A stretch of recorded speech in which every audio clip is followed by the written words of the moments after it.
And we are live. Hello, everybody. Welcome back to the Takedown, a South Dakota State Wrestling podcast on the Jackrabbit Illustrated Podcast Network. Today, Alex, myself, and Jordan are joined by Sam Phillips and Lee Cothran. I hope I said your last name right, Lee. You nailed it. Phillips is pretty easy. Sorry, Sam. Of the Pin 12 podcast. How you guys doing today? Doing great. Excited to talk wrestling. Yeah, yes, right definitely. I'm glad to be on with y'all. You know, really enjoy Jackrabbit Wrestling and the things that are happening up there. So excited to be talking to you. We just so happen to be lucky enough to have the best coaching staff in all the nation and one of the best training facilities. Our podcast is presented by the Kubota dealers in South Dakota and just a little bit into Iowa. We got all your needs for small farm equipment, construction equipment, and or a side-by-side. See your local Kubota dealers today. Want to thank them. Hey, Jim, we also, if you're not aware, you guys may not be, but our basketball tournament for the Summit League, the league that we're in for basketball, is going on right now as we speak. And so we got some people tuning in.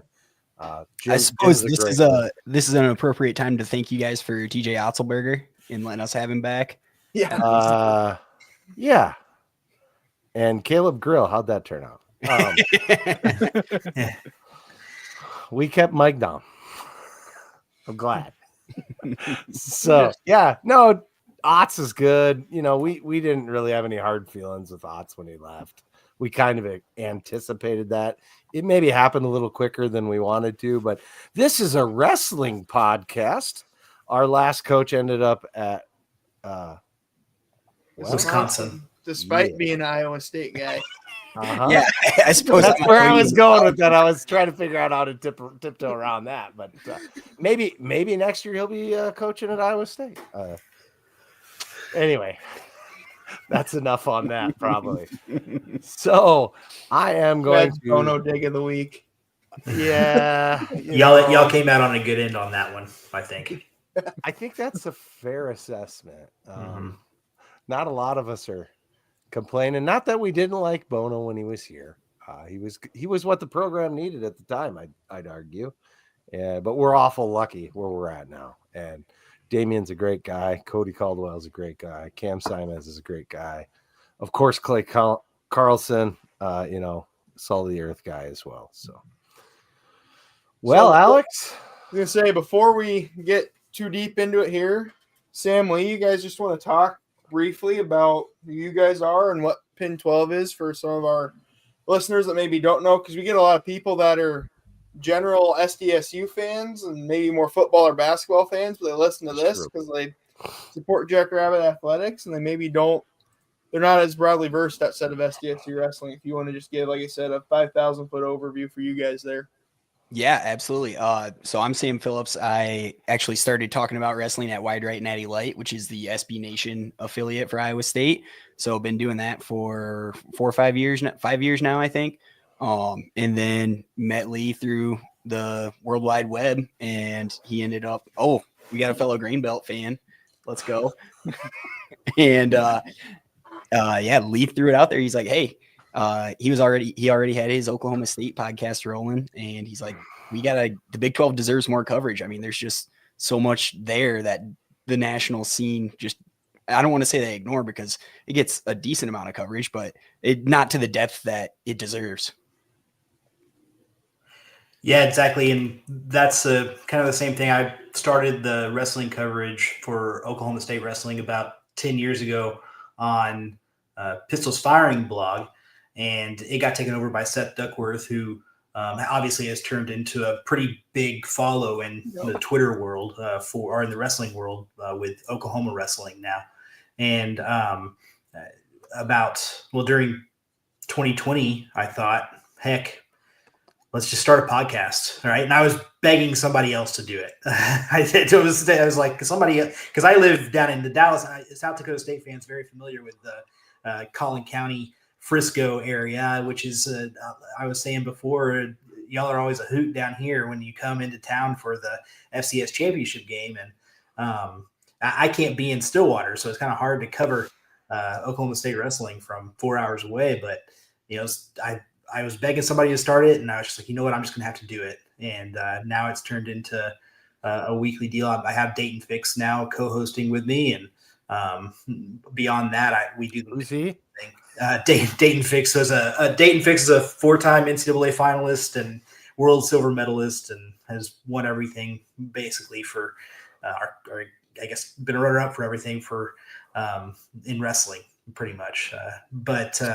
Thank you. Yeah. To be clear, I know who he is, but Right. Yeah. as Alex said, totally. we do get a lot of crossover from our football fans that are wrestling interested. Yeah. But yeah, hey, Big 12 wrestling is great. I mean, with the affiliate members, South Dakota State, Northern Iowa, Wyoming, Northern Colorado, Utah Valley, North Dakota State, all really, really solid programs up and down, right? And growing and getting much better.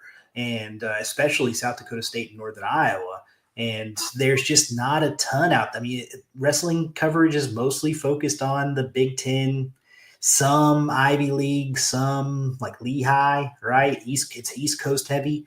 And we thought, heck, let's get something going.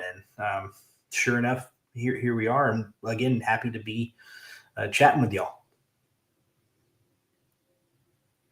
Yeah, thank you again, once guys, for coming on. I told these guys off air, but it behooves us to say it on air. I'm a big fan of what those guys do. If you're looking to learn more about the conference and what's going on week to week in the conference, I cannot recommend what Lee and Sam are doing over on Pin 12 enough. It's really high quality stuff.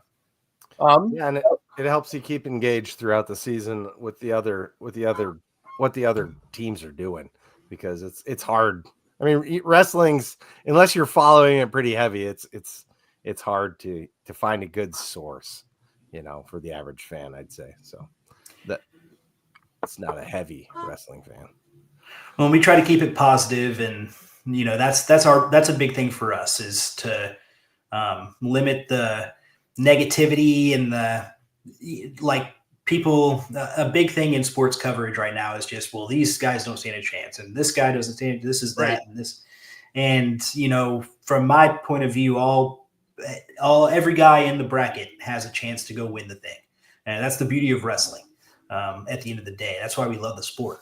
And so we want to make sure we shine a light on guys like, Trevor Anderson, who Yep. A lot of people didn't give it a chance to make the podium last season. Before your Tanner Sloans and your Clay Carlsons, right? Like, people don't know who those guys really are until they go and do it on the national scene. And that's why they toe the line, because it's the ultimate meritocracy, this sport is. And anybody can get caught in a tournament too, right? Like we've all seen it. A guy that should win just gets caught. Mm-hmm. That changes everything. All right. Well, I'm going to pull up the brackets here for everybody to see. Let's see. This thing should pull up. And Alex or Jordan, if you want to lead us through this a little bit, I'm going to go to full screen mode. Yeah. So I can actually read it. So we're starting at 125. We'll just go through them in order here. These all came out earlier this week. If you got some time, look at them, kind of look through them. Definitely some interesting potential matchups. Obviously, the big one of interest for Jacks fans that jumps off the page to me is right away, second round quarterfinal, probably getting Tanner Jordan and Troy Spratley. And those two have gone to war about every time they've wrestled. And obviously, that'll be of interest of us to kind of see what goes down there. Some other stuff I'm kind of watching in this bracket. I don't want to go too much because that's why we've got Sam and Lee on here. But our top two seeds in this bracket have not really been super healthy this year. And even Strickenberger has been limited. So it's as much as you'd think Figueroa would really kind of walk through this bracket. I think this one might be pretty wide open. I'll leave that open to whoever else wants to jump in here. What are some things they're looking for out of this weight class? Well, this is probably one of the deepest weight classes in the Big 12. And you have 5 or 6 guys here who could definitely make the podium in a couple weeks in Philadelphia. Richie Figs is the returning national champion. Yeah. So there's a great chance that he's going to turn it on in March like he did last year. This is a little bit of a tougher tournament than the Pac-12, where you had to win 2 matches to win it. This one's, now he's going to have to win 3, and you're going to have to hit most likely Kyson Terrakina, who's a real landmine out of Iowa State in this bracket. And then the winner of Troy Spratley, Tanner Jordan, that's a blood round matchup from last year. So, and then on top of that, coming off the bottom, he just majored Jet Strickenberger. I don't really see Strickenberger making it to the finals here. I think Trevor Anderson out of Northern Iowa probably has a great chance here, but it's a super deep weight class, and there's 125 is always kind of a wild card because you've got young guys, you've got just anything can happen at this weight. Yeah, I don't know the last time the 1 seed won 125 in the Big 12. I think it's been a while, but that quarterfinal with Tanner Jordan and Troy Spratley is going to be phenomenal. Rematch from the blood round at NCAA's last year. Another storyline for maybe not like your diehard wrestling fans.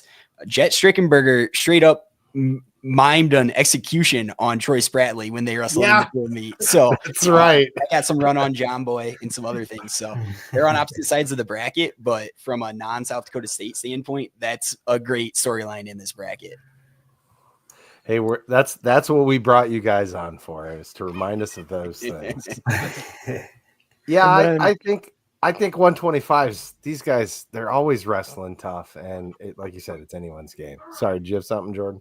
I was just going to say that, excuse me, that that top 7 go to nationals here. So that just shows how deep this weight class really is, and how you can see anybody at any time end up winning this and end up on the podium in a couple weeks. On that point, I think there's only 3 weights that got less than 6 allocations in the Big 12 this year. Which really speaks to the depth of the conference and how good, just straight up, UNI, South Dakota State, even Wyoming are better than Oklahoma and sometimes West Virginia, and Arizona State this year, and Arizona State and Missouri this year, quite frankly. We're good with that. Yeah, right. So, but it speaks to how good the affiliate programs are in the Big 12 and how much the level has risen over the past 7 or 8 years, really, because it's we're not that far removed from getting 4 per weight. So it's great coaching, great scheduling, great figuring out how to make this work in the Big 12. And got to credit really your Damian Hans, Doug Schwab's, Mark Branches of making that happen. Yeah, and I mean, we've even seen where one of the bigger programs picks up one of the affiliate coaches, and I guess I'm okay with Kish being down there at OU. So I don't know what an OSU fan thinks about that, but doesn't hurt my feelings a whole lot. Yeah, that is a OSU's going to be okay. I don't think there's any threat on Bedlam. But Oklahoma being good at wrestling is good for wrestling in Oklahoma, period. So it's good that he's there. Hopefully he can get them wrestling. He has already in 2 years turned them into a bit of a better program. They've got some work to do. Lee just likes it because now his boy Obi took over at North Dakota State. Yeah. Is that your guy, Lee? Obi was an Oklahoma State guy, yeah. Okay. Yeah, I guess I didn't. That's okay. But that's Obi Blanc was actually in school when I was in school, so he great dude. I'm glad he's got an opportunity up there, and they're actually you can see them progress over this year too, North Dakota State. So I know this is a South Dakota State podcast. We'll try not to say too many good things about that's fair. No, they definitely have progressed through the year, and maybe it's just because he's gotten used to the cold. I don't know. Definitely a different. You want to go back, Chad? Do we all want to go through, and before we move to the next one, pick who we think's going to win this bracket, and then maybe three of us can project where TJ's going to finish if we want. Sounds good. Well, let's let Lee go first since he's not muted, and then Sam, and then we'll go in Alex, Jordan, and Chad order. I got to go with the returning national champion, Richie Figueroa. He's been wrestling well. The major he just put on, Jet Strickenberger, really makes me think he's going to be the guy. And I think that Trevor Anderson comes out of the bottom of the bracket, and that's the finals. Okay. Yeah, I'm on Figs too. I know he's not been the most consistent guy, but with Poulin, Strickenberger, and Terrakina all missing time for injuries, I mean, that deep weight, there's a lot of question marks in some of those guys. Yeah, I'm going to be real boring, and I'm going to agree with you guys. I don't see how Figueroa, he's been to the dance. He's won the dance, so to speak, to use a wrong sport analogy. He's going to know when to turn it on. That's something we really talk about in wrestling, and, we talk about in training is peaking that training in the right time, and a guy like that has that pedigree where he's going to know how. Far as where I think TJ ends up, I like TJ to maybe lose in the semis to Steve-O and wrestle back to third here. I think that's how I think Tanner's tournament's going to go. I think I'm going to go with Richie winning it all. Like we've all said, he's did it, so he knows how to turn it up in March. With TJ, I'm going to say he probably ends up 5th or 6th. I think that we can't sell out the number 2 seed in Poulin, but that doesn't mean you're not right, Lee. But I could see him pulling that one out, but I definitely have Richie winning it also. I'm pretty boring there. I do think that Tanner can make it to the wrestle for third place, but I'm afraid he might just not get past and get the third. So I have him as 4 in my mind. So that is 125 wrapped up with a bow. On to 133. Gentlemen, your thoughts? We'll start with guests, obviously. Sorry. Yep. Yeah, I can take this one as the Iowa State fan on. Happy to talk about Evan Frost. Right. One of the bigger favorites throughout this tournament is Evan Frost at 133. But I think after that, I mean, those quarters are going to be wild. Derek Cardinal had a really good year last year, has followed up on that this year. I think that Dom Serrano match is a winnable match for him in the quarterfinals. And then, you take out the 2 seed and that bottom half opens up for you. Yeah, I mean, this weight is just filled with landmines is the big thing at 133 pounds. Just dangerous guys up and down. Your Cade Moore is a really high quality wrestler. His record's 11-16. He's had a weird year, I guess, from an incident stemming before conferences last year where he got into an altercation. And regardless, he's great on top, really solid offensive wrestler, and somebody who could really do some damage in a tournament like this if he just hits his stride. Reese Whitcraft of Oklahoma State is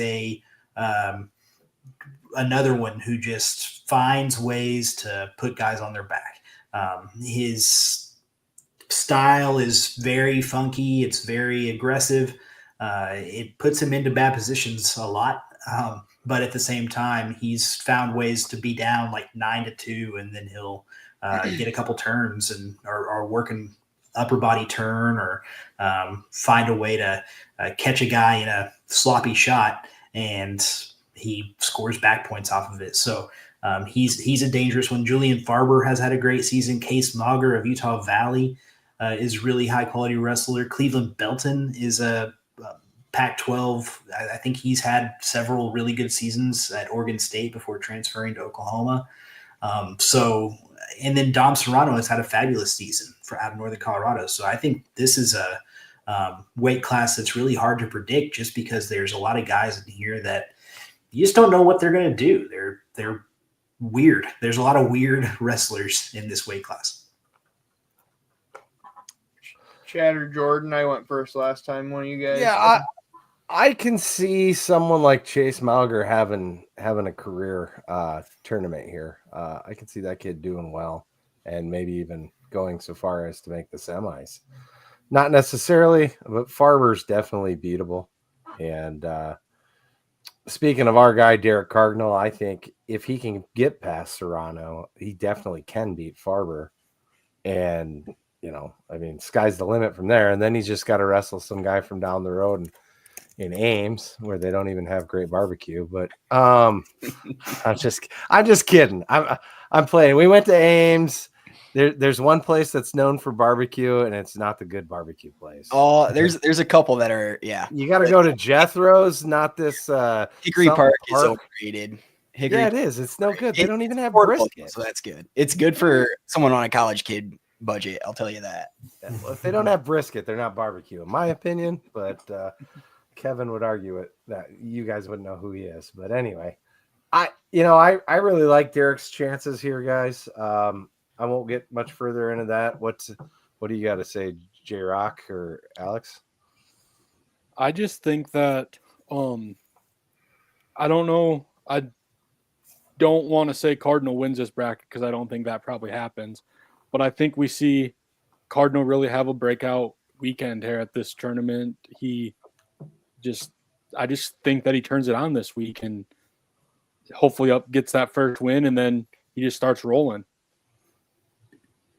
Yeah, I think to give more of a broad overview here, this is another bracket that's really deep. I think you look at that top half, and there's 3 guys of the 8 in the top half that could win it, and there's probably 2 or 3 in the bottom half, and it's going to be another fun bracket to watch as the weekend unfolds.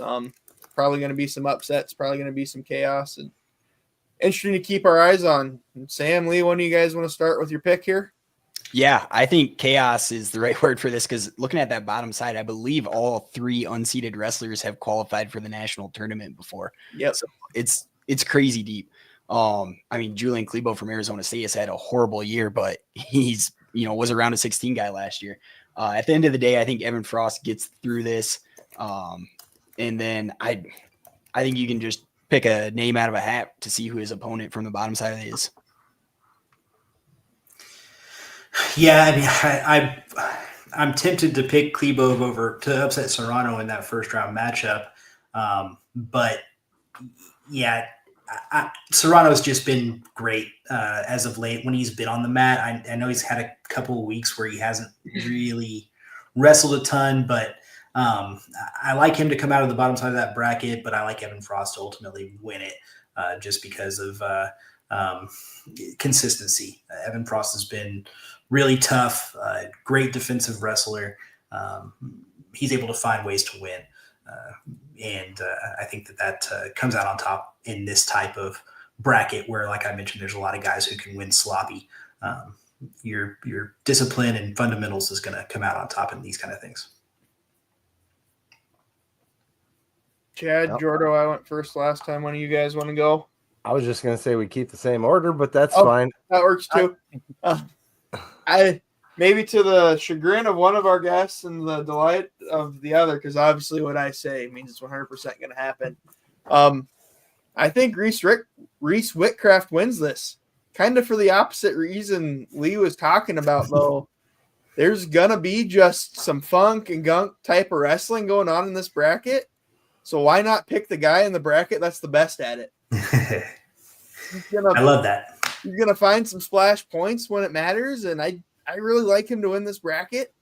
As far as how I think Derek does, those 2 Serrano matches he's had in his career both been closer than the scores would indicate. But that's going to be a tough one to get done. I do like how tough he wrestles and some of the other guys in this bracket. I do like him to maybe wrestle back to 5th or 6th here and lock himself into the national tournament, though. I'm going to go I think that Julian upsets Dominic first round. Then Derek's got Julian, and then he wins that, and then he's going to face probably Farber, and I think Derek will lose that, and he'll bounce back and probably wrestle for 5th or 6th. And one-up his seed and make the tournament. And I think Frost will win it all. I mean, it's hard to pick against the number 1 seed. I don't know. I'm 50-50 on the Cardinal deal because those matches have been closer, like you said, Alex, than what they might appear on paper. It does not hurt Derek's chances that he didn't have to wrestle right before this. It's only one match, but that can matter. If a guy gets dinged or something, doesn't have a. I'd really like to see Derek. If Derek can get past Serrano, I think he can make the semis, especially because he'll be juiced getting that win. But I think the odds are likely somewhere in the 4th and 5th place match. You know, could kind of go depending on how those matchups turn out. And our guys have to stay healthy. I mean, that's true up and down the lineup, no matter who it is. That can always factor in a tournament like this. It just takes getting dinged up just right. And, you know, maybe you can't shoot quite like you did before or, you know, something else. So, all right, let's move on to 141. If you guys would like to talk about the fact that Andrew Ramirez is going to win this and everybody else is wrestling for second, go ahead. I think that might not necessarily be a foregone conclusion in this one. I think that 141 pounds is I think the guys, every single guy who qualifies for the NCAA tournament from this weight is a serious contender to make the podium in Philadelphia. They are this is a deep bracket. It's the best weight in the Big 12, in my opinion. I think that obviously you have Andrew Ramirez, undefeated, returning national champion, coming off of an Olympic red shirt, hometown hero at Northern Colorado, all the things, right? And yeah, he's definitely the favorite. But you've got the 4 seed on the top side at Tegan Jameson, who is a bad matchup for Andrew Ramirez. Tegan's strength and his methodical approach to offense makes him very dangerous to Alirez. However, he's going to have to beat 2 guys that are really tough to get to Alirez, and Carter Noble of Air Force, who's had a pretty solid season up and down. He's really come along late in the season. And then Moshe Schwartz of Oklahoma is a veteran, great Greco style guy that it just finds ways to put his opponents in precarious situations. And this is the year he's really trying to bury all of his injury demons. So the top side of this bracket alone is fascinating because I think all these guys have a good shot. I mean, I didn't even mention Jordan Titus, who's had a flat out bad season, but he's a blue chip prospect. Was really good last year, returning qualifier, all the stuff that you like to see out of a guy. If you're, a gambler, this is the type that you're going to get great odds on, and he's going to go find a way to do well. This is the time of year that those types of guys just kind of come out of nowhere. And then Julian Tagg up there too. I mean, he's solid. I mean, in every position, he's really, really good. I haven't even gotten to the bottom side where you've got Cale Happel, Jacob Frost, Josh Edmond, Hayden Drury, Eli Griffin. Every single one of those guys is extremely high-quality wrestler, highly skilled, really, really good fundamentally, really good offensively, really good defensively. Any of them can come out of this side of the bracket. Josh Edmond is somebody that's just kind of been slept on from Missouri because Missouri's having a horrible year. But Edmond is a guy that just, again, really tough on top, really good in different folk style positions. And then, of course, you have Cale Happel and Jacob Frost, who have just had some real slugfests.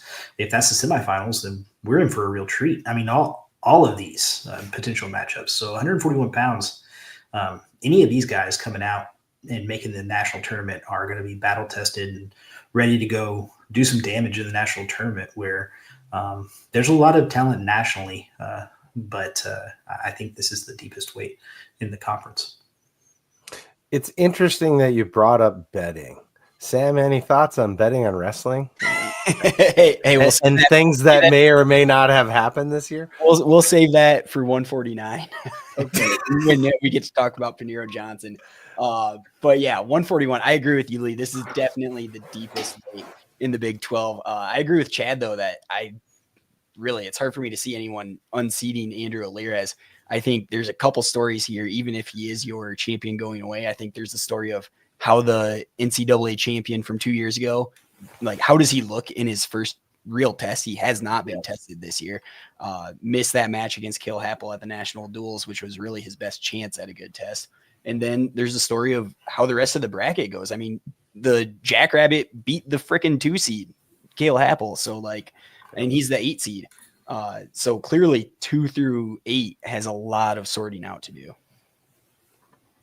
Yeah, to kind of piggyback off what you guys were saying, some matches, normally, I don't know how you guys watch, but maybe some of the first round matches, even quarterfinals, I kind of have it on in the background or my headphones while I'm doing stuff around the house, cleaning, whatever.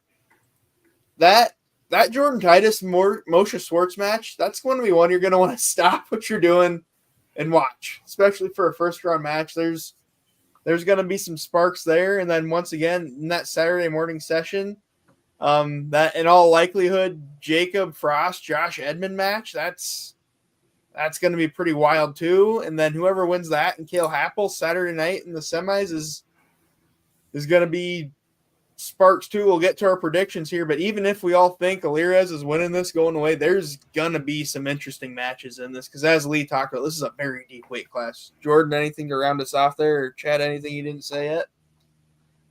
Nobody's giving Peyton Moore any credit. Yeah. He's undefeated on the year. Yeah, he is. That's a true statement right there. I was just clicking on Wrestling Stat to see what's the story on him coming in at 0-0 this year. I do not know. I don't know. I think Nobody does that guy. Hurt they or what? They wanted Kellen March there, I'm sure. Well, yeah, that's yeah. And the other guy was not that good either. So yeah, I have no idea. interesting if he had a red shirt to burn it this late. But maybe they're that confident he's going to qualify. I guess I don't know. He's a transfer from Missouri, Okay, so he didn't have a red red shirt to shirt. burn. So yeah, may as well send him out there if he's your better option. With March, unfortunately missing. Unfortunate, a good South Dakota high school legend had to go to college where he went to college, but he had an okay career. Sure. I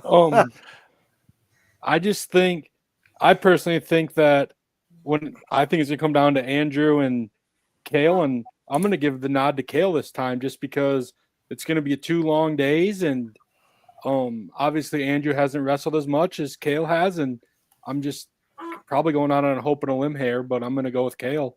And I mean, with our guy Julian here, he's a wild card.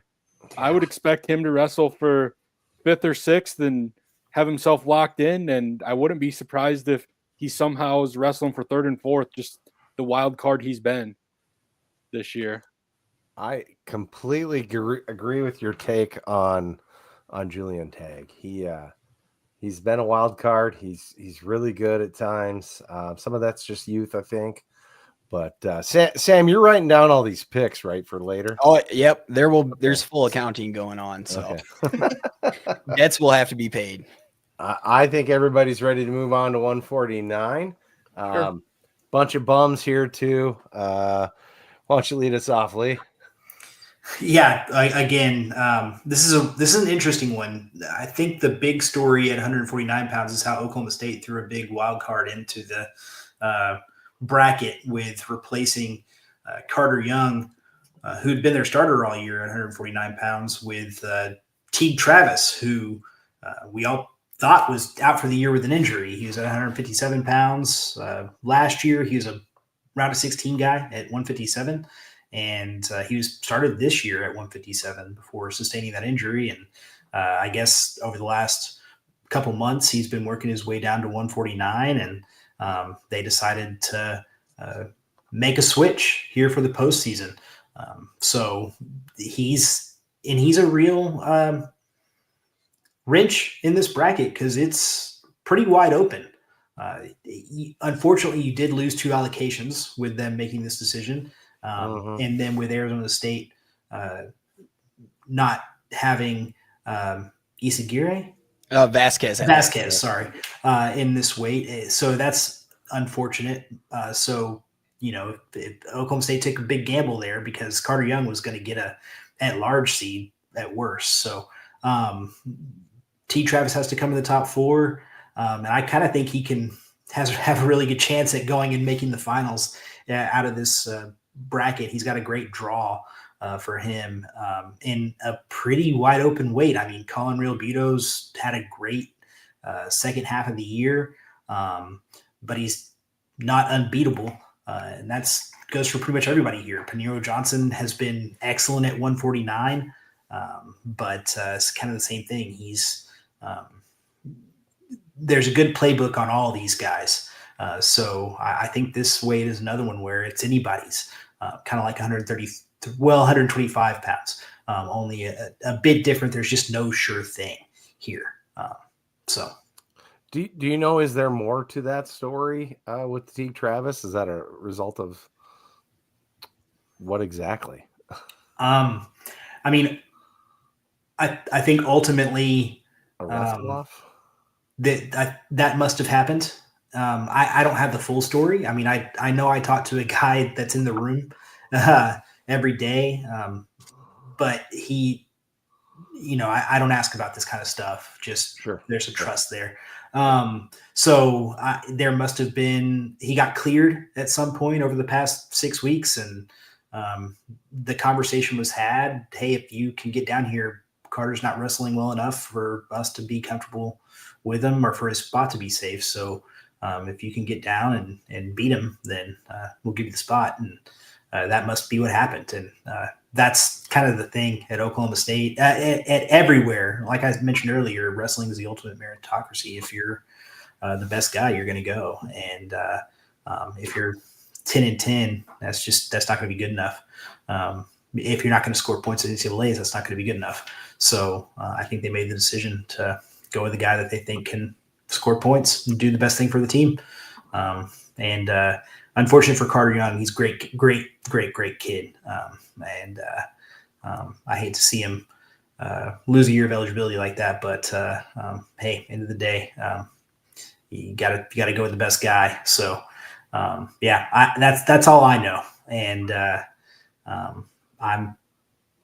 T. Travis is an absolute bulldog of a wrestler. I mean, he would have fit in really well at UNI or Iowa or South Dakota State for that matter. He's just constant forward motion. He likes to hang on guys' heads. He likes to frustrate his opponents. So he's a guy that can. I like that sound there. But he's a guy that can absolutely. I love you Upper Midwest folks, man. Y'all know how to bring the party. But he's a hammer out there, and he's going to be a problem in this bracket, I think. So, Sam, why don't you tell us why you think someone representing the state of Iowa is going to win this? Well, I mean, Paniro Johnson won the Big 12 title the last time they let him wrestle in the tournament. Had to sit out last year after he was erroneously accused of, I think the accusations were true that he was gambling on college sports. But due process was not followed. So he has been through an intermediary. Who knows? Yeah, exactly. I mean, his mom's account may have had hundreds of bets made from the Iowa State athletic facility, but who's to say who that really was? Could have been anybody. His mom was. Is Ames really that far from the border? Sorry, Alex. This is going to be an interesting. Colin Real Buto has been wrestling phenomenal this year for UNI. Gabe Willichel is just a junkyard dog for Wyoming. Paul Kelly from Cal Baptist had the 6th seed. Going to have his hands full with Teague Travis first round, but he's a true freshman out there. And then Willie McDougald was in the Big 12 finals a few years ago as well. And I don't know anything about this Avery Allen. He did not wrestle against Iowa State in that dual meet. I mean, I know he's been the guy most of the year, but I'm excited to hear what you guys think of him. Yeah, he's a real tough kid out of Wyoming. So Yeah, true he's cowboy. fits in around here. He's, ranch kid, strong, tough, physical. Gosh, I look at this and I don't really see how it doesn't come down to Paniro Johnson and Colin Real Budo. I think Teague Travis being thrown in there, especially as an unseeded guy, is going to cause some chaos, but I think a guy like Paniro Johnson that puts up points in bunches is able to get it done against him. But that's obviously a storyline to watch. To wash my mouth out with soap, but something no one talked about is Gavin Drexler. Yeah. I think Drexler has a pretty good draw to at least make the semis, and I don't know that I remember how they fared against Northern Iowa. If he gave Real Budo a decent match or not, I guess you got WrestleStat open. I could pull it up. I want to say those two didn't hit, but I'm not for sure. Sure. But I still think either way, Real Budo probably pulls that out, if you ask me. So I don't know. I think Paniro gets it done. They did wrestle. Real Budo won by tech fall. Oh yeah, that's close. Sorry, I'm the sarcastic one of the bunch. So Real Budo would probably win that. I think Johnson gets it done in the finals, and Avery Allen, I don't know. He's got a bit of a tough draw with Paniro Johnson off the jump, and then Wrestleback, he's Sam Hillegas he should take care of, but then Willichell will be a tough match, and I don't know. I'm optimistic Avery can qualify, but we'll see. We'll see what happens with him. I'm gonna go with Paniro winning this bracket. I just think that I don't know. But I think that Avery Allen unfortunately will not qualify, and he'll probably go. He'll be our first jackrabbit out, unfortunately, of the tournament. I feel like here. Yeah, if what Lee said about Teague Travis is going to come true, that means Avery Allen's going to have to get through Paul Kelly, and I don't see that happening. He lost to him a fairly close match decision, but I still think I'm on board with you, Jordan. He's young. This is his first time here. I'd love to see him qualify, but I don't think he gets there. And I agree. I think it's down to Paniro or Real Budo. I always say that wrong. Real Budo. I always want to put an R in there somewhere else. I guess I'm of the opinion that you can basically flip a coin. Their records are the same. The argument can be made for either wrestler, in my opinion. I'd give the nod to Colin for just the fact that he's got the one, but that really doesn't mean anything. So we'll move on then to 157. It's a great bracket as well. Got some former Iowa Hawkeyes representing us, and maybe you guys have some thoughts on that. Yeah, absolutely. I mean, Cody Chittum, your 1 seed, was an Iowa, trained at Iowa in Iowa City for a year. Kobe Seabrecht spent 3 or 4 years, maybe 5 years there in Iowa City. Okay, before coming to South Dakota State this past season. I guess he's familiar with the gambling investigation that sidelined Paniro Johnson last year. And yeah, those guys, that semi is going to be really interesting. That was an 8-7 match, I think, in the dual meet. I couldn't watch because Midco Sports was being Midco Terrible. Sports. Imagine that. Terrible. No, we're not. What do you guys I really hope Damien puts it back on Flow next year. The only guys- thing that's worse than Flow. If you guys didn't listen to our interview with Damien to start the year, which I don't think you would have, No. Damien gave his most PC way to say, Yes, he they made this decision for the basketball programs, and I absolutely hate it. I tested it out earlier in the day. I was watching South Dakota State indoor track to make sure I had it working. You guys got a hell of a discus thrower. Yeah. But man, it just wasn't happening. No. And I think we had a basketball game at the same time that also failed. So Was all of not our working. fans were mad. Screaming at them. Yeah, it's too bad because they really had a good thing for quite a while, but now it seems like it's gone downhill a little bit. But anyway, so Lee, other thoughts? Yeah, I mean, I think this is another really interesting bracket. I think a guy like Jared Hill out of Wyoming could really find a way to disrupt things here coming from the 5 seed. He's got a bye in the first round, which is good for him to not be right off the scale having a match. Then you've got Vinny Zurban, who was number 2 in the country for a long time last year. And just these Northern Colorado guys, unfortunately, they don't really get tested throughout the season. So this is a chance for him to go out and make a big win. Frankly, I think Ryder Downey is the favorite in this weight right now. I as much as I'd like to say Caleb Bish, which, he beat Ryder Downey in the New and I duel, and then he some controversial calls. I know Sam will disagree with me on that, but in the Iowa State duel against Chittum, there was some controversy there that kept him from, keeping that one a bit closer. So at the end of the day, he kind of wrestles close matches, and I think that's an advantage for a younger wrestler like Downey. And then against Chittum, I like the way that Downey wrestles him. I think that he's got an advantage there, and I think that he's a guy that is going to come out on top and win the Big 12. Again, did he win it last year? Downey over Chittum, and that's right. Yeah, that was the ultimate tiebreaker match. Yeah, 30 minutes. Right.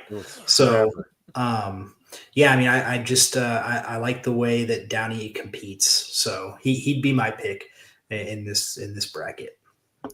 Is Siebrecht healthy? I know he defaulted out of that open he injured. Was that more precautionary, or what's the word on that?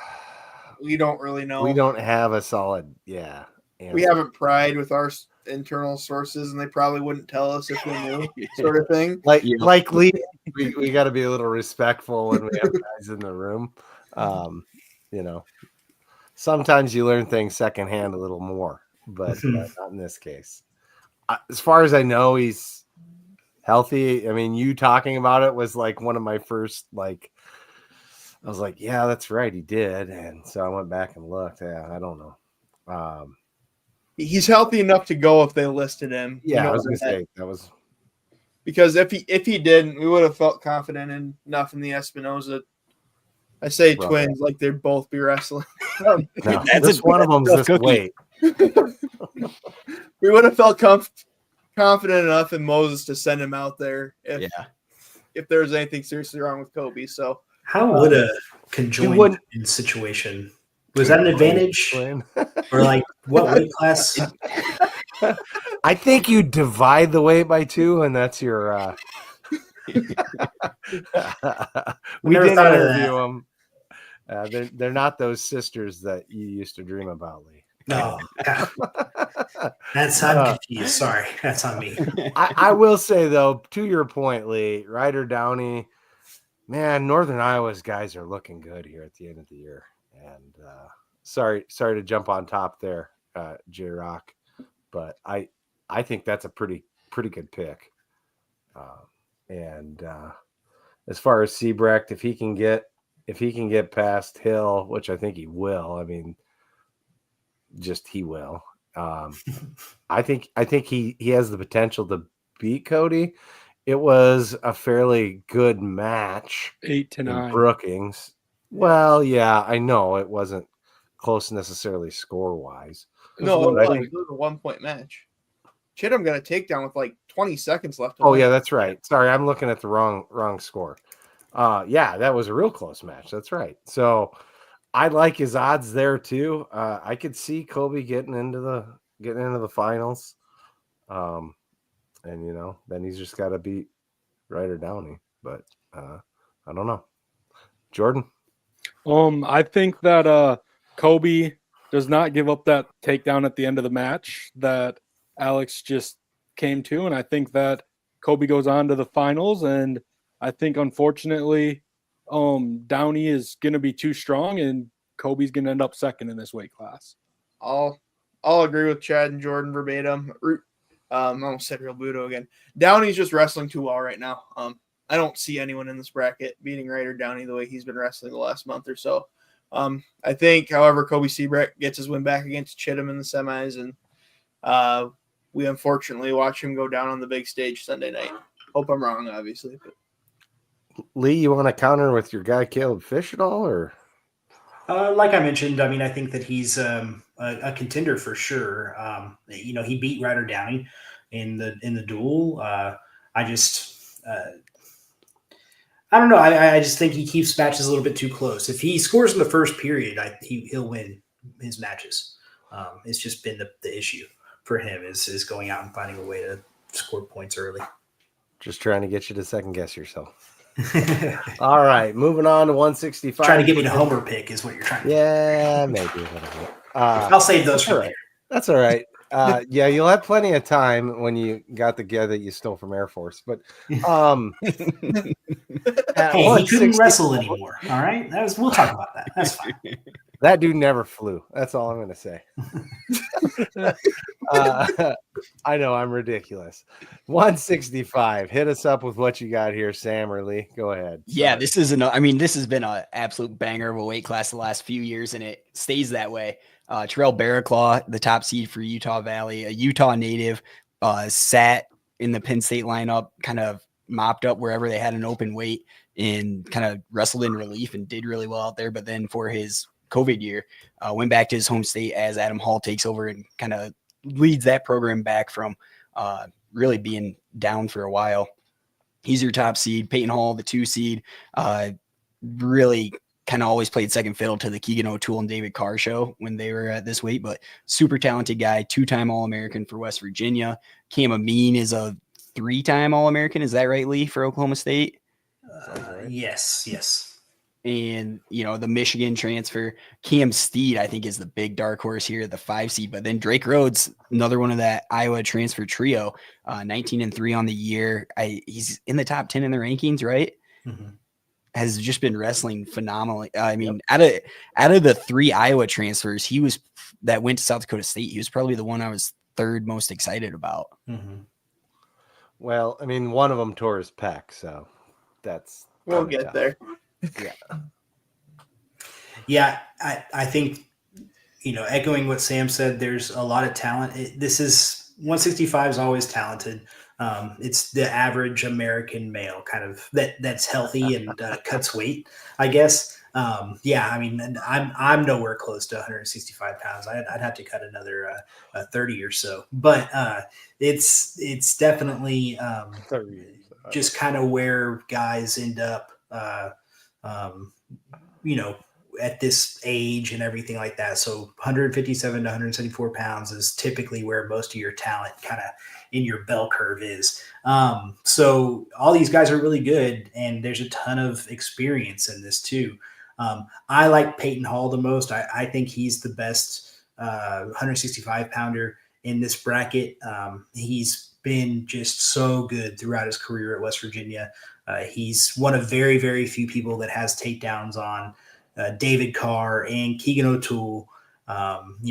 He's beat Cam Amin twice in this season. I think the match with Barraclaw was a really tight one where he'll get the revenge on it. I'd like to pick Amin in the rubber match with Hall here. That's in my heart, but my brain says that Hall's going to get it done in that side of the bracket. And then, like Sam mentioned, Cam Steed, absolute landmine here at the 5 seed. While Drake Rhodes has been incredible, Steed is so good defensively. He's really, really stingy, really hard to get a takedown on, really great in mat wrestling. So he's a guy that, especially with his homecoming situation here, he's from the Tulsa area. He could have a really good showing in this tournament. So this is a great weight and going to be really fun to watch, top to bottom, just like 141 pounds. I don't think there's a bad match in here on the front or back side.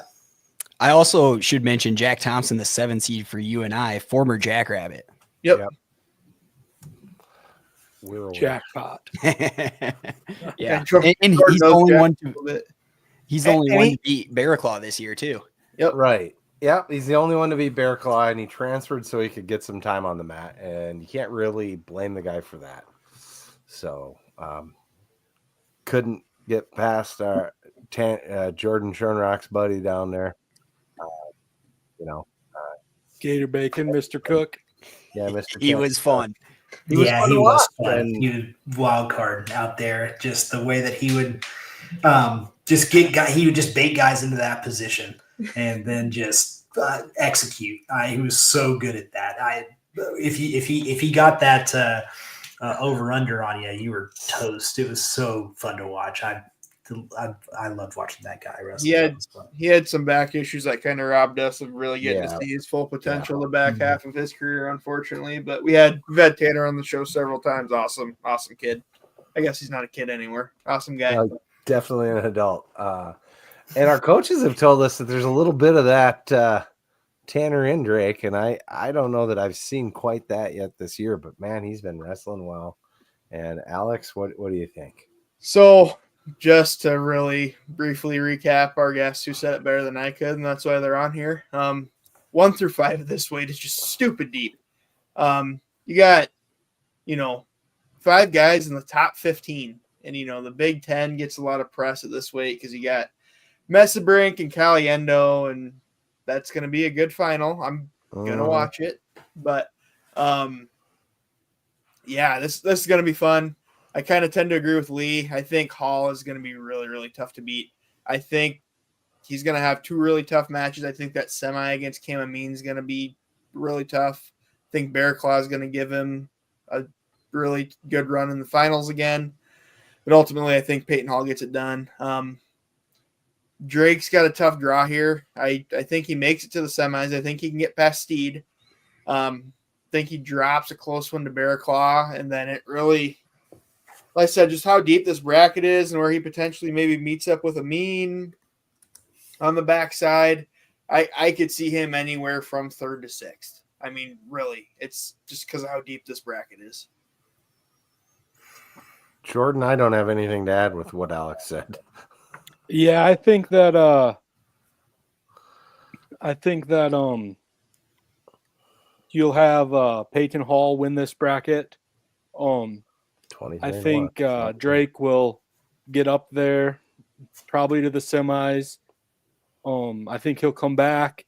He'll have to beat Jackpot to send Jackpot to 5th and 6th. He'll go on to 3rd and 4th, and he'll come home with 3rd. We're happy with that for sure. Yeah.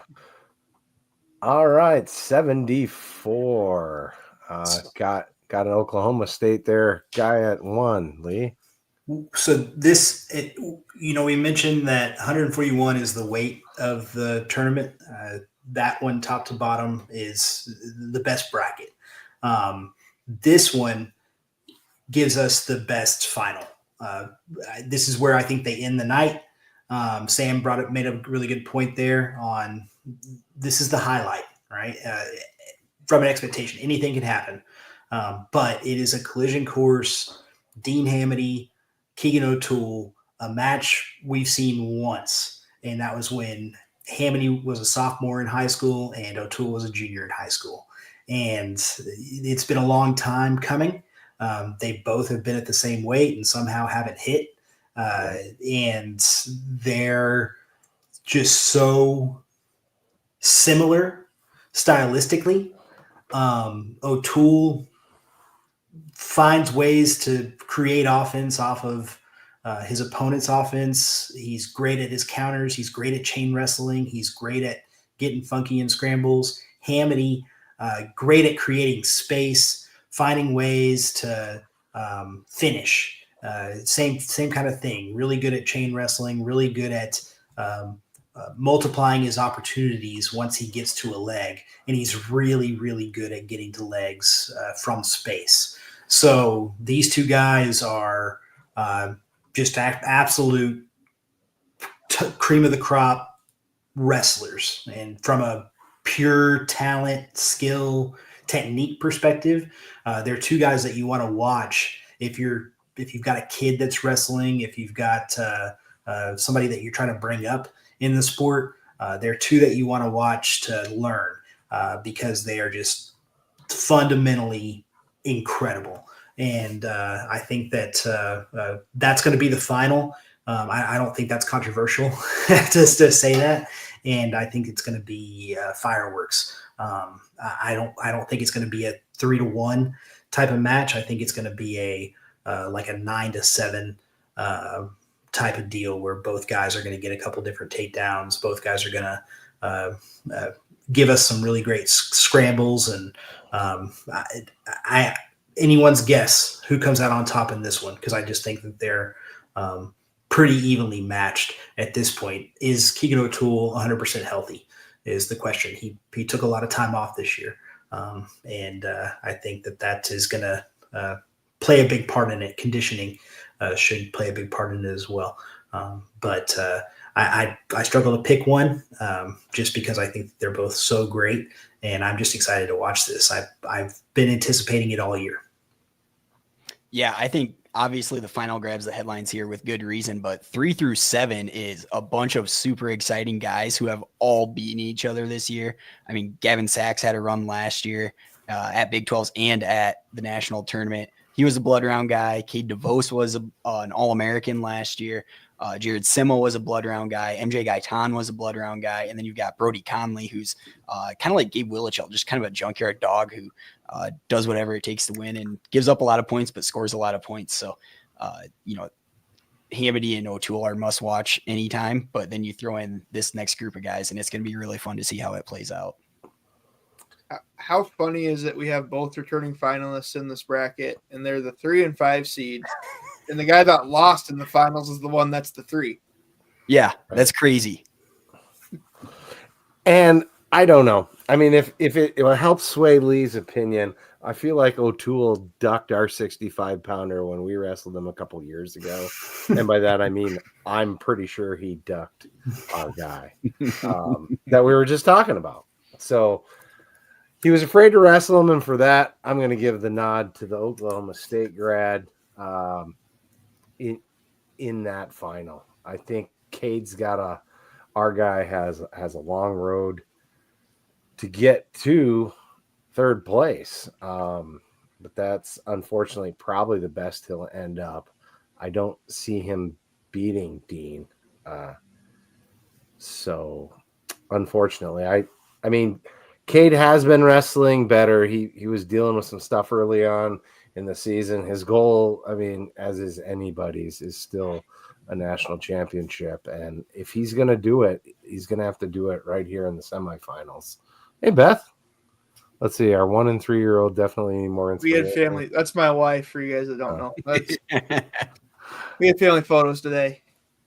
And like to get a little mat time in before bed usually with my 1 and 3-year-old. So anyhow, yeah. So I think I'm going to go with the 1 seed to win and put Cade in at 3rd. Yeah, I will kind of echo you there, Chad. Except I will flip it. I do think having a bye, kind of like we talked about some of these other brackets, is almost tough for Cade. Yeah. First match is Sima, and you got to turn it on and go. But they're Cade's 1-2 against him this year. I think he gets to even it out to 500, especially knowing he was not as healthy in those earlier matches as he is now. I don't know that he gets past Hamady. It's just the reality of the situation. But I will take Keegan O'Toole. It's hard to pick a guy that's won a couple national titles, or to not pick a guy that's won a couple national titles in a big spotlight like that. So I don't know why you guys are all scared to make Lee mad here, but DeVos is gonna take Hamilton down. Like, come on. No. As much as I would love to see DeVos do that, I just don't think that this is the year for that. I think DeVos probably bounces in the 5th and 6th place match here.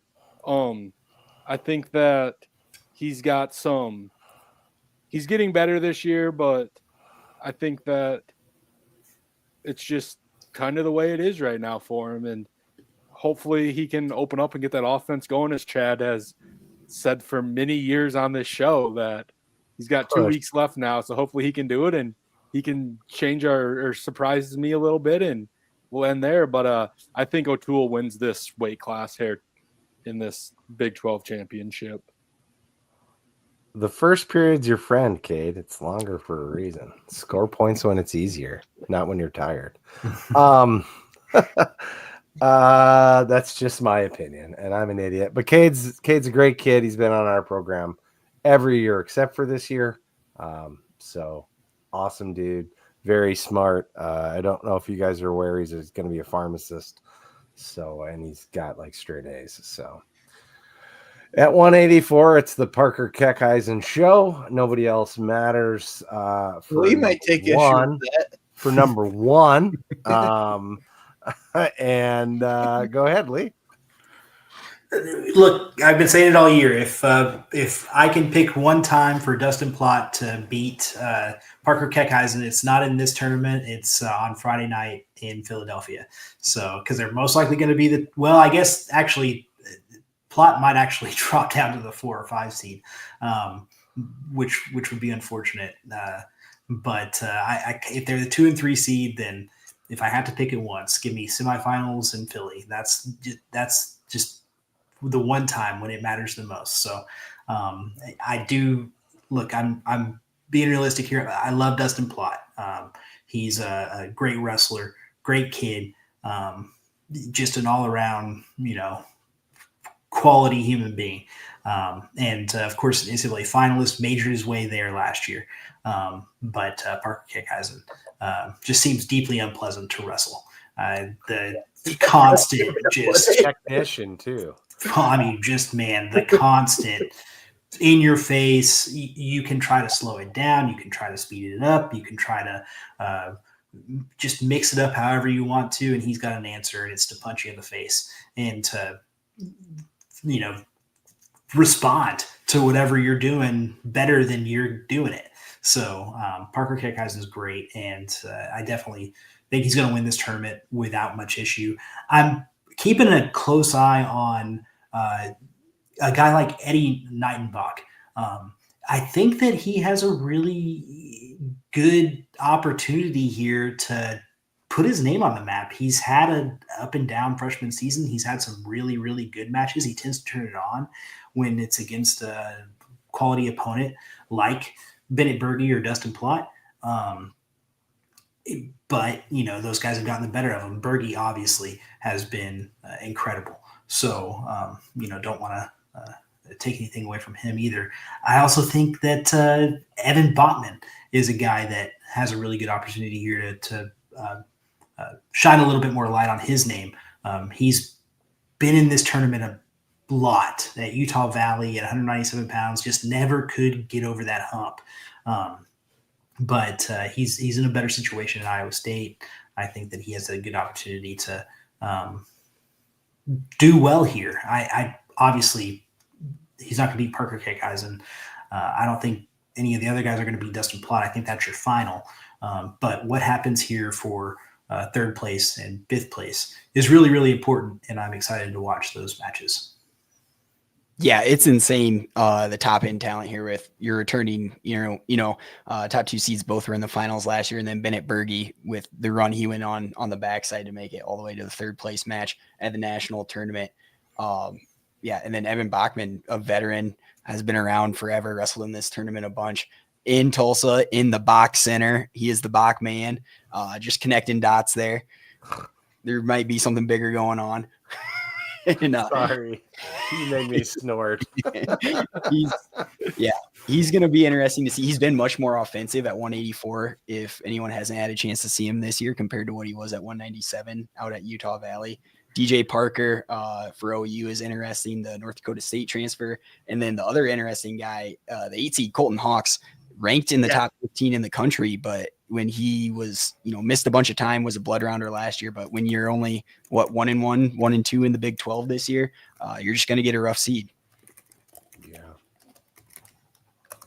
I'll take unsurprisingly a little bit of issue with what Lee said. Bennett and Platt have only wrestled once, and that was an overtime match. And I think there's definitely a way Bennett could find a way to get it done on Saturday night. Especially I like Bennett's draw a lot. If we're just going to focus on the SDSU side for a minute, Shea Addison probably doesn't scare a lot of guys in this bracket, and he's got 100% bonus rate in his meetings with Knightenbach. So I don't think Knightenbach's a bad wrestler. I just don't think he poses much threat to Bennett prior to the semis. I think that Plot Berge match is about a flip a coin. I don't blame Lee for picking his guy because Plot's returning finalist from the NCAA tournament, like we talked about. I think ultimately Keckeisen gets it done Saturday night over Bennett is what I think I'm going to lock my pick in as here. Sam talked about the Evan Bachman part. I think that DJ Parker Evan Bachman match in the quarterfinals is going to be fun. Colton Hawks is facing anyone other than Parker Keckeisen in the quarterfinals. That could be an interesting match, but I just don't think it will be.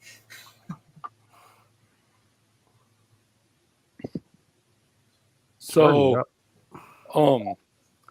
Lee, I like your philosophy when you say that you want to see Friday night in Philly, you want Plot to win. But I'm going to tell you right now, it's not going to happen because Berge's going to beat Keckenheim.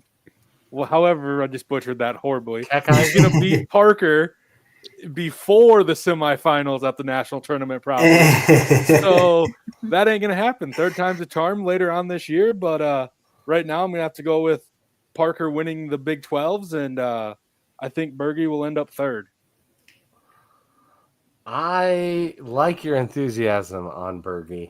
What I see is him wrestling conservatively and getting by Knightenbach. I think Lee has some wisdom there, but I think he sneaks that one by. He wrestles maybe not as hard as he would have to just enough to win. I think he scores early and rides it out. That's how I see that match going in my mind. And then he gives everything he's got to Plot. And for him to beat Plot, now he can get in on Plot. We know that. I know that anyway. I'm confident in that. But he's going to have to score early. Again, I'm a big score in the first person guy, or first period, excuse me. If he can score enough points in the first period, I think that's his success, his path to success. I don't see him riding Plot out. He's going to have to do so standing up, and that's a pretty tall task. I think. Well, that's what happened in that duel, right? Yeah, I mean, right. You mentioned it. It was Berge took that early lead, and Plot had to storm back and tie it. And I think he tied it really late. Yep, he did. It was Yep. right at the end of the third, and yeah, we've talked about Bennett's gas tank at length before, and that kind of in overtime. That is, when a guy has so little fat. I'm just well, Bennett's a extremely high quality freestyle wrestler is the other thing there. He's right.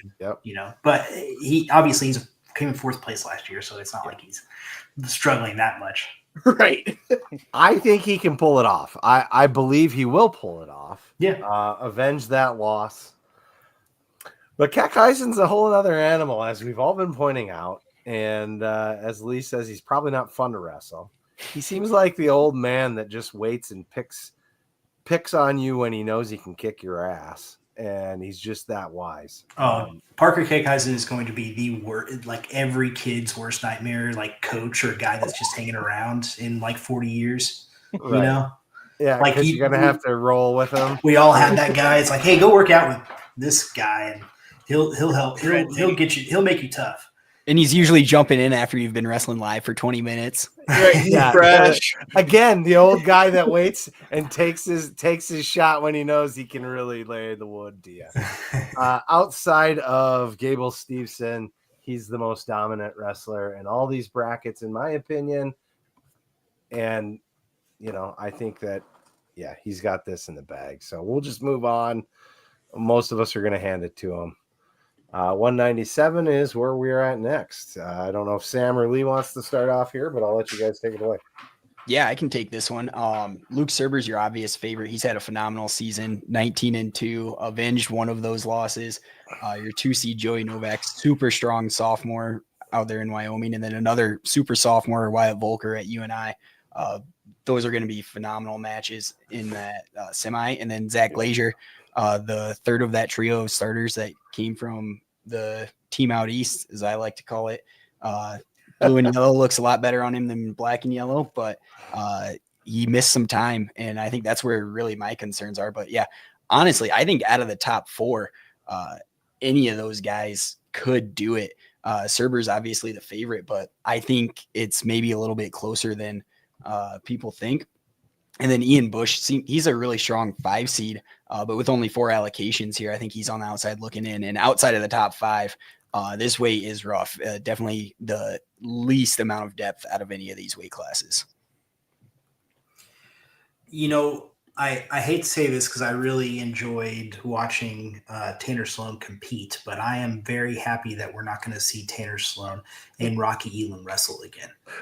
Right? They had some good matches, They had some good matches. I wouldn't call that good.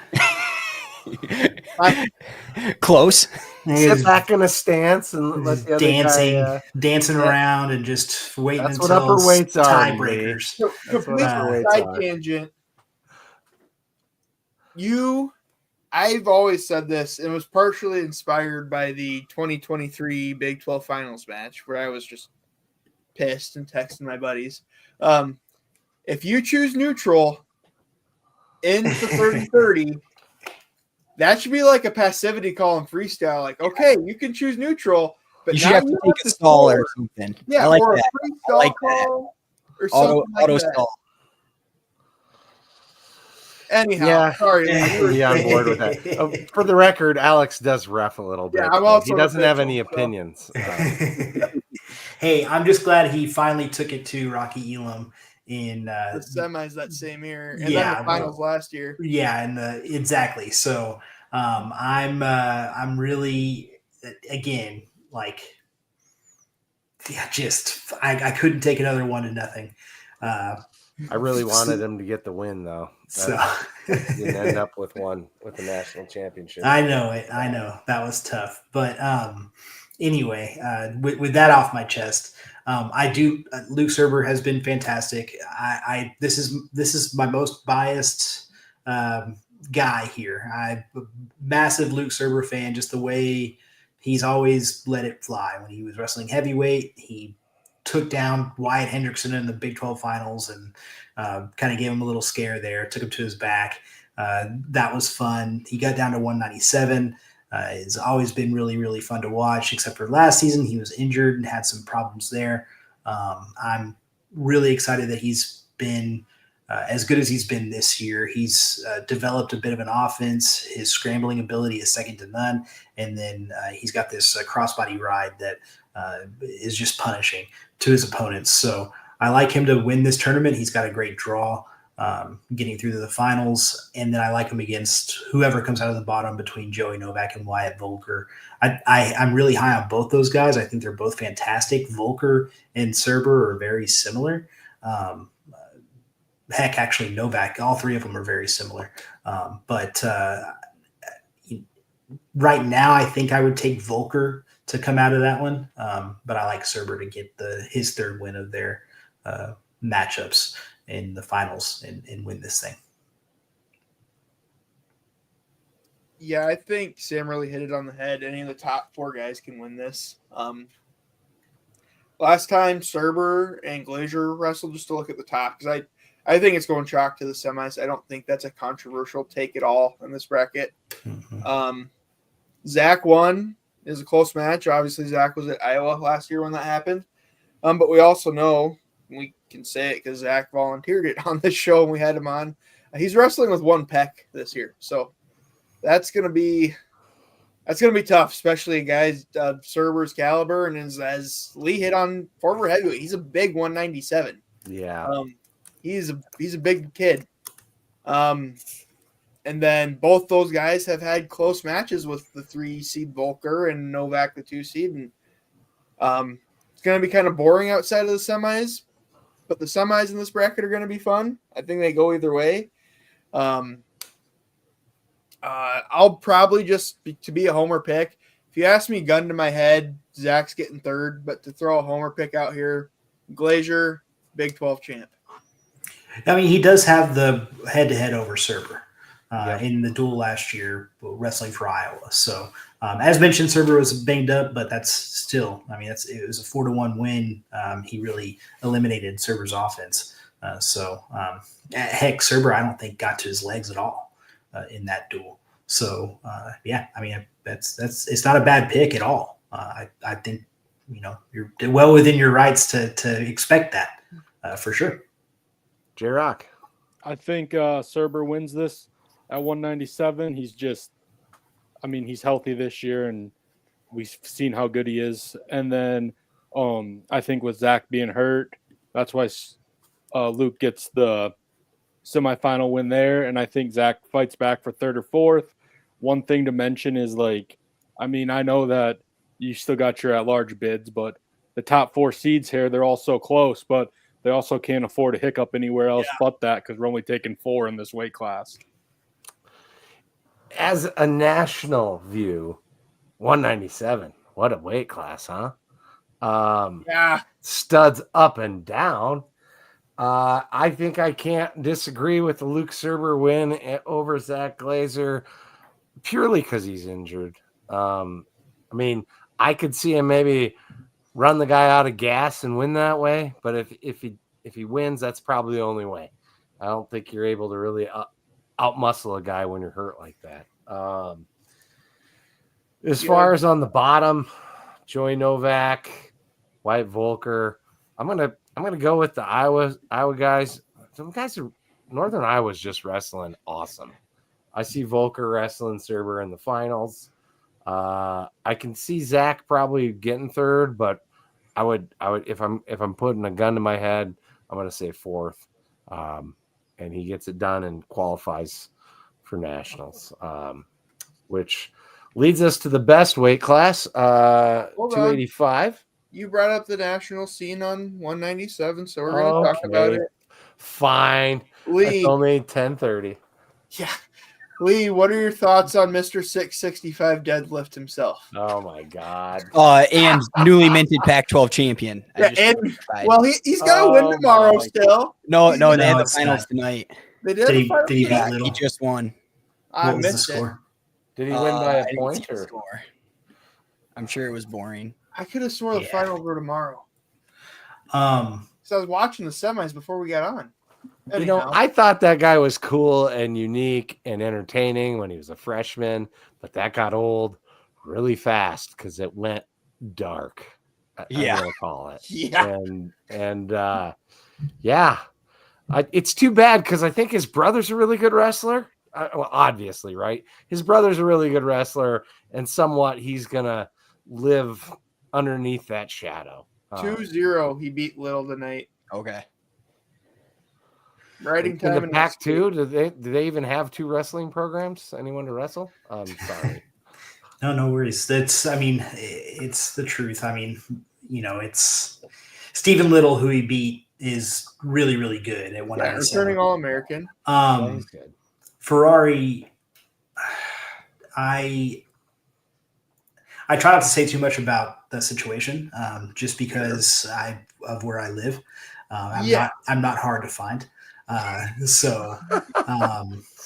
quite frankly, his uncle or cousin, somebody has a pizza shop that's really, really good. And I'd like to be able to go there still. So, Not you your know, spit in your pizza. with I'm worried about more than that. So Why? well, Sorry, that was rhetorical. wow. Well, we all So, saw what happened at Iowa between him and Zach. We asked Zach about it on the podcast. That was interesting. What The was his you guys- response? yeah. Zach more or less said, What could I do? yeah, he said, yeah, it counts as a win on my record, but I don't count it as a win. And I don't know what else could I have done in that situation except shake my head and walk off the mat. Right. Yeah, we did talk about the Carter Strachey picture too, which was comical. I think at the least, Yeah. one. Yeah. Look, I mean, the guy's obviously a talented wrestler. If he can just keep it together, then the sky's the limit for him in the sport. And all that to say, I've never heard a bad thing about Angelo Ferrari, the younger brother at Iowa. I've only heard positive things about that kid. So, you're not your brother's keeper, I don't think. It's for AJ, he's a different cat. And whatever the only person standing in his way is him. Whatever happens there, is what it is. It didn't work out in Stillwater. It didn't work out in Iowa City. Not as catastrophic as it was in Stillwater. Didn't even get off the ground really in Iowa City. Right. And he seems to have been able to at least survive in Bakersfield, which I think is no easy feat for just normal people out there. So, good. I think that's San Francisco. You're confusing that one. No, Bakersfield. I got to go out to. I go to San Francisco a lot for work, but Bakersfield is a different place. But anyway, hey, AJ Ferrari, like I said, only thing standing between him and success is him. But anyway, you want to talk about heavyweight? Yeah. I mean, I did, but Alex is always dragging me down. That's okay. Hey, you have an Oklahoma State guy on the thing that's plugged in. I don't blame you for asking. So you got the Air Force product. Hey, look again. All right, you can only wrestle 4 years at Service Academy.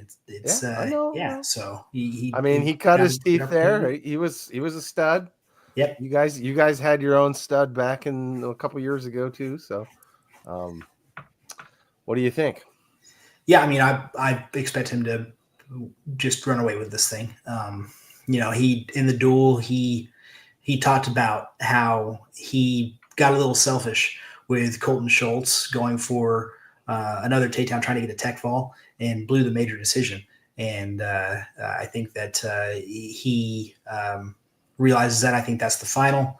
I don't see anybody getting close to Colton Schultz. I mean, it'll be like 3-1 matches against Colton Schultz, but same with White Hendrickson. I don't see anybody touching White Hendrickson. That's your final. Hendrickson probably gets a major over Schultz in the final. And I'll also say I don't think anybody's having more fun in college wrestling than Wyatt Hendrickson is this season. He has been – I think – look, we could be honest here. Y'all are at an ag school. Sam's an ag school guy. Oklahoma State's not the Air Force Academy. So not having to do the things that you have to do when you're at the Air Force Academy on top of wrestling, I think he's really freed himself up a little bit. Maybe able to have a bush light at a football tailgate this year. That would have not been an option. I think I saw him at Eskimo Joe's earlier this year.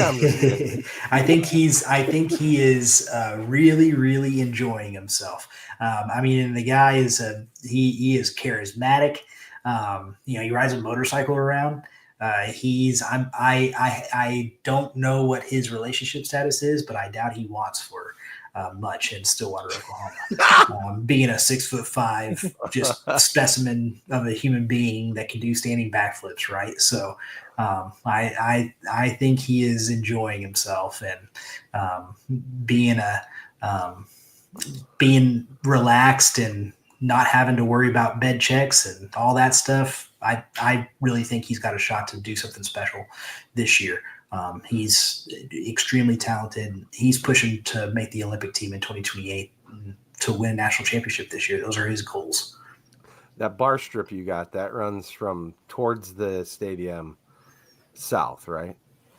Yeah, I mean, basically from the highway to the stadium is the highway would be the south side. Yes, yeah. So he's spending his time down at the south end on the east side of the road there at that one place. Sure, yeah. Sure. Probably. That's the hopping joint when we were there anyway. I don't remember the name of it. I just remember that was the big cowboy bar where everything was, hey, Ryan Gronowski, hey, man, go Jacks. He's also Ryan Gronowski's now a big Iowa fan. Sorry to you, Sam, but he's a big Iowa fan now. His brother. Yeah, I think I can connect the dots on why. So yeah, that's fair enough. Ryan's a stud. We all love Ryan. Thanks for watching, Ryan. We love having you, buddy. Since I'm talking, I'm just going to continue to do so. Sorry, guys. I think, and I'm walking on you, Sam. So my apologies. Luke Rasmussen, I just want to say this. He is my favorite heavyweight to watch. I'm not just biased because he's an SDSU guy, but he walks out so underassuming, and he does not wrestle like a heavyweight. He's not afraid to shoot. He'll get in on guys. He's pinned guys with a spladle more than once. Colton Schultz is probably going to beat him, but Luke might make it pretty damn interesting. Luke honestly had Herrera beat. I think you're not going to argue with me on that, Sam. I see you're shaking your head now when I look up. Yeah, for sure. He had him dead to rights, and he was trying to do some stuff while he was riding him he didn't have to do. And I know Damian would tell you that to your face. So, he's a dangerous guy. But I think I agree. I think we see Hendrickson, Schultz, and Hendrickson has Schultz's number. That's my opinion. Sam? Yeah, I think this weight is built a lot like 174 in that you've got a clear top two. I mean, a very clear top one, in my opinion. And then your 3 through 7 is kind of a jumbled mess. And the unfortunate thing here is 174 has 7 bids, 6 or 7 bids. This only has 4. I do think whoever gets 5th is sitting pretty good for a wild card. 6th, maybe 7th, it's probably tough luck. But yeah, I mean, Herrera has split with a bunch of these guys. Rasmussen's always in really good matches. Nitzel and Mora, and then Runyon kind of brings that same flair that Rasmussen has, being a smaller guy that's now a heavyweight. Both really tough on top and move really well. Yeah, I think we're all in agreement here. I think Wyatt Hendrickson's tournament to lose here. He stays, nothing weird happens. He stays healthy. He's going to have 100% bonus rate OW of the tournament probably. I don't think that's a controversial take at all. Just to talk John Luke quick. I kind of echo Chad's sentiment. I don't think he'll necessarily beat Colton Schultz. I mean, come on, that guy's an Olympian, even if it is Greco, which maybe doesn't translate to folk style as much as freestyle. He's still a world-class athlete by textbook definition. And Luke's draw kind of sucks being the 7th seed, but he's dropped some matches he hasn't in conference this year, and that'll cause that. But then if you look at the guys above him, Herrera should have beat him, as we all agreed, even Sam.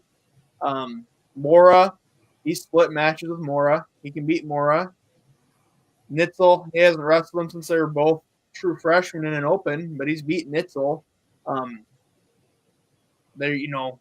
It's going to be tough. There's only 4 spots in this bracket, but I think Luke is very capable of wrestling his way back to that 4th spot and not having to rely on a at-large. I like him to make that 3rd, 4th place match here. I agree. I got Hendrickson winning it. I mean, I think, like you said, he's outstanding wrestler. Like, he's going to dominate this, I think. I think Luke wrestles for 5th or 6th, and that's where he'll place. And I think he's got to finish 5th and hope everything else in the world goes perfect to get a wild card into this, into the national tournament. But I think that's kind of the path for the Jackrabbits to qualify 9. Well, we're getting deep into the night, but I'd be remiss if I didn't bring up the future national duels. I'm excited. I know Alex is excited. We participated this last year. Sounds like you guys got some money in your fan base down there in Oklahoma that is thrown at that, which makes this even more interesting. And what do you guys think? I mean, I'm pretty stoked for that. I think duels is the best experience for the fans. I mean, us real diehard wrestling fans can go watch wrestling all day at a tournament, but for a kid or a mom, boy, that's pretty rough. What do you think? I can go first. I think it's a great starting point. I'd love to see it built because, I mean, when you put it in a dual tournament format, it still ends up being those long days. So I would love to see it built more like almost like a playoff where it's spaced apart. Sure, that'd be great. Yep. But it's a great starting point to bring those big programs back in. I mean, I grew up 45 minutes from Cedar Falls, Iowa, where the national duels were, and I got to go over there as a kid. I got to see Steve Mocco wrestle Cole Conrad in a national duel final, which was really cool.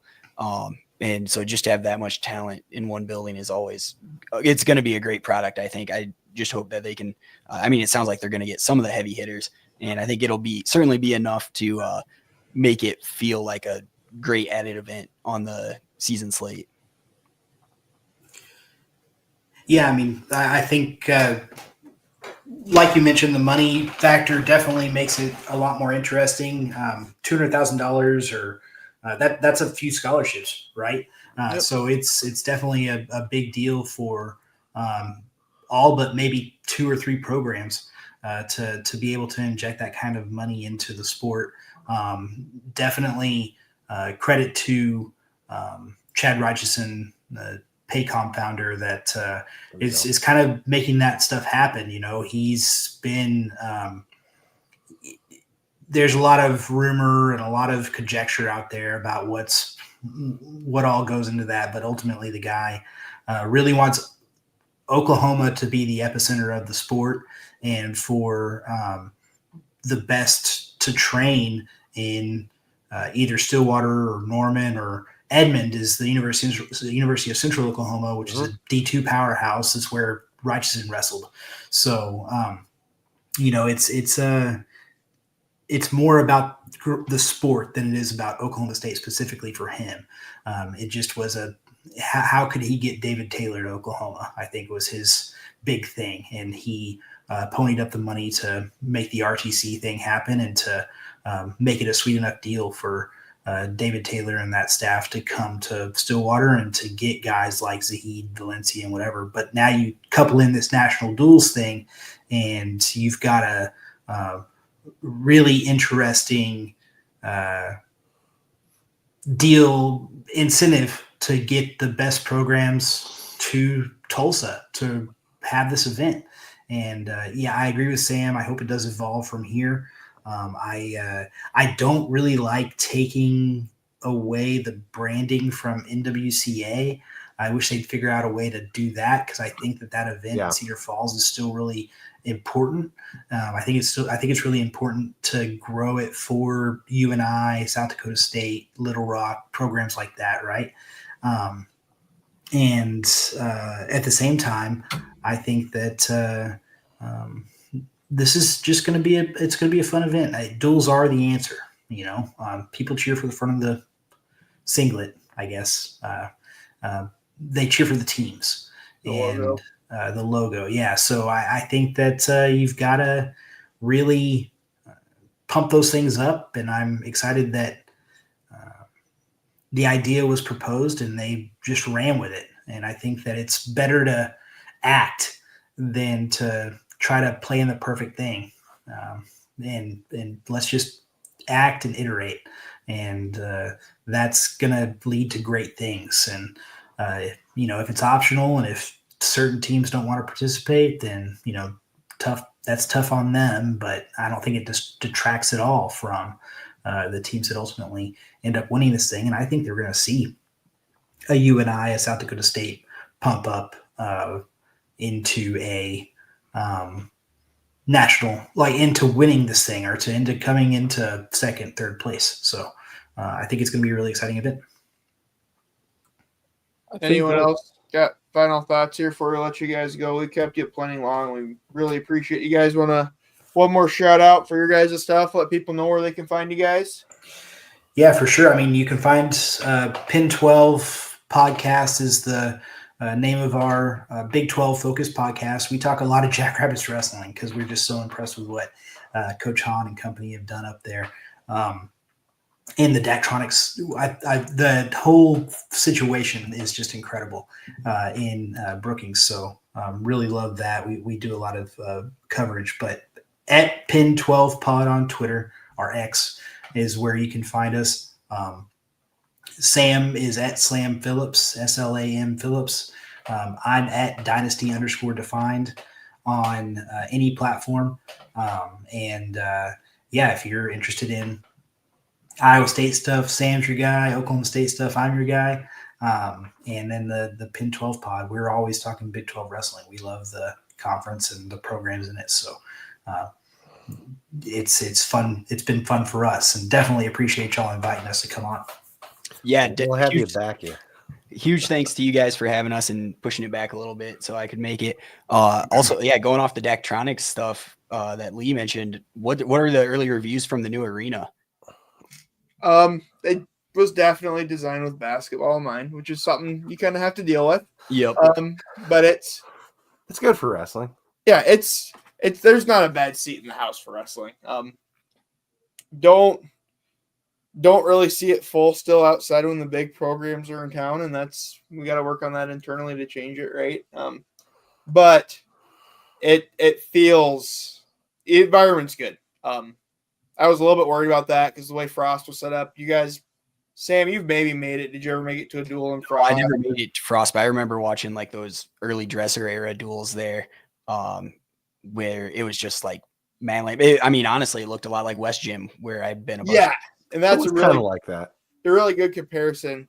And so they've modernized it, but it still has a lot of that same feel, which was, I think, important for all the programs that compete in there. And it's been a good addition. The athletic department's been working really hard, and they've been doing good stuff in that regard. Yeah, I think you and I's kind of going through the same thing, kind of adjusting to more of a basketball arena. I don't know. I think you and I would benefit from doing a little less whining about losing West Gym and just embracing that they can. Come on now, that was mishandled to the hilt. It absolutely got some rights to do. It absolutely was, but they can put 6,000 people in the McLeod Center, and it's a great and that's a great atmosphere. I can't argue with that. Yeah, you guys are always welcome. Come on up. We'll get you in our new Frank Kurtenbach Center, and you can see what is South Dakota state of the art for wrestling. It's up there with the best of them in the country. Maybe not quite the same cubic dollars that they may have out in State College, but we got a hell of a facility. So unlike the one in Iowa City, ours has windows. Very important. Especially in February in South Dakota. Some sun is better than none. Because you guys wrestled, going in before it's light out and coming home after it's dark out. It's tough. Yeah. Fortunately, I'm a little bit less bad down here. But also, even if you're a good wrestler in Texas, you're not that good. You'd go up to Oklahoma and get handled by a 2A fourth place finisher. So that's but yeah, I can empathize for sure. But I live down here for a reason. I don't like shoveling snow. So but I would love to get up there. Would be great. We definitely need to get in touch with some folks to start doing interviews on the Pin 12 Pod, and South Dakota State is one that we really want to highlight because it's just fantastic stuff, great culture, And when y'all come down here in January for the FCS championship game, definitely let me know. It will be a few years, but they're remodeling Toyota Stadium. Oh, that's right. They're moving it over to. And can you guys put a bug in the AD's ear to not schedule the Iowa State meet on Valentine's Day next year? Dude, that was not only Valentine's Day. Chad's texting me dual updates. I'm at a father-daughter dance with my 3-year-old. and the week before, I'm trying to convince his wife to let him just skip it. And I got my head took off. Chad met me and my wife at the bar after the duel the week before, and he's trying to plead my case. And I'm just over like, dude, you're not winning. My daughter has looked forward to this for months. Yeah, Beth, I get it. But I kept poking the bear because you've met me already. You could tell I'm that kind of guy. So I couldn't help myself. Well, thanks so much for your time, Jordan. You got anything left to add here, or any other questions? I don't. If you guys would hold on just for a second afterwards, we'd love to thank you one more time in person. And with that, I think we'll get jacked on 3. What do you think, guys? 3, 2, 1. Get jacked. Yeah.